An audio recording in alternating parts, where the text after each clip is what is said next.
Ako si Sara Duterte. Tatakbo bilang Pangulo ng Pilipinas. Syukran. Assalamualaikum warahmatullahi wabarakatuh. Madayaw ug maayong adlaw kaninyong tanan. Magandang araw sa inyo lahat. Proverbs 19 verse 21 states, "Many are the plans in a person's heart, but it is the Lord's purpose that prevails." It took me 47 years to understand that my life was never meant to be only mine. Unlike others, I may not have been born just to chase happiness.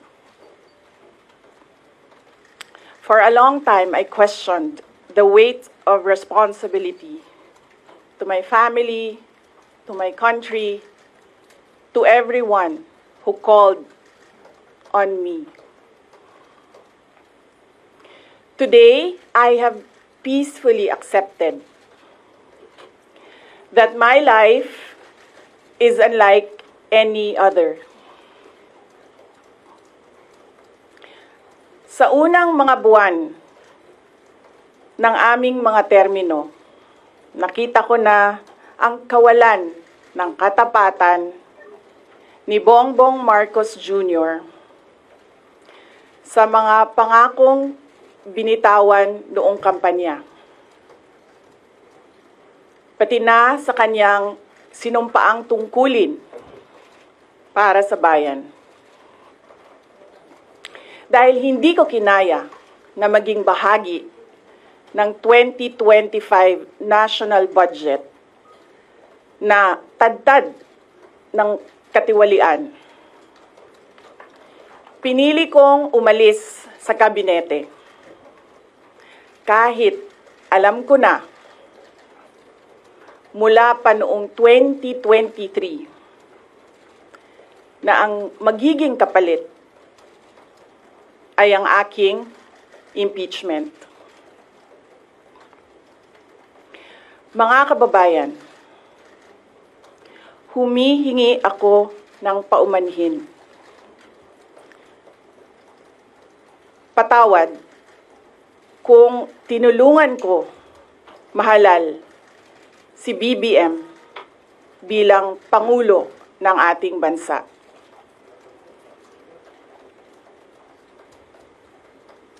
Patawad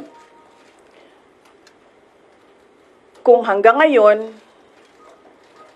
ay marami pa ring Pilipino ang nalulunod sa baha ng dahil sa malawakang korupsyon. Patawad kung lantaran ang pang-aabuso ng ating mga institusyon para sa pansariling interes ng mga politiko. Patawad kung patuloy ang pagtaas ng presyo ng mga pangunahing bilihin habang nananatiling kapos ang kita ng bawat pamilya. Patawad kung wala man lang tayong tunay na seguridad sa pagkain. Patawad kung may nagkakasakit at binabawian bigla ng buhay dahil sa kakulangan ng maayos at epektibong healthcare system. Hindi ako kailanman natakot sa pagsira nila sa pangalan ko. Ngunit, may takot ako para sa ating mga anak. May takot ako para sa susunod na henerasyon.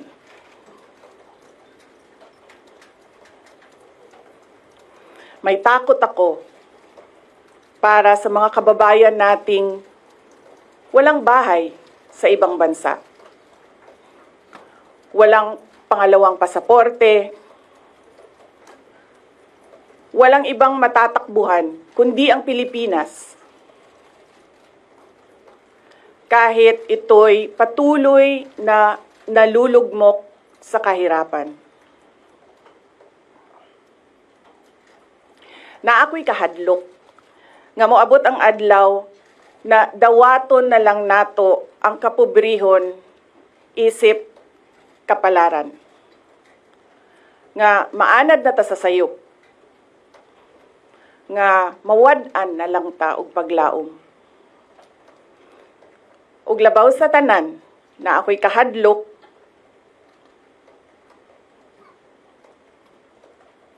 nga moabot ang adlaw nga wala na tay Pilipinas nga ikahatag sa atong mga anak. I cannot kneel before each and every Filipino to beg for forgiveness. Instead, I offer my life, my strength, and my future in the service of our nation.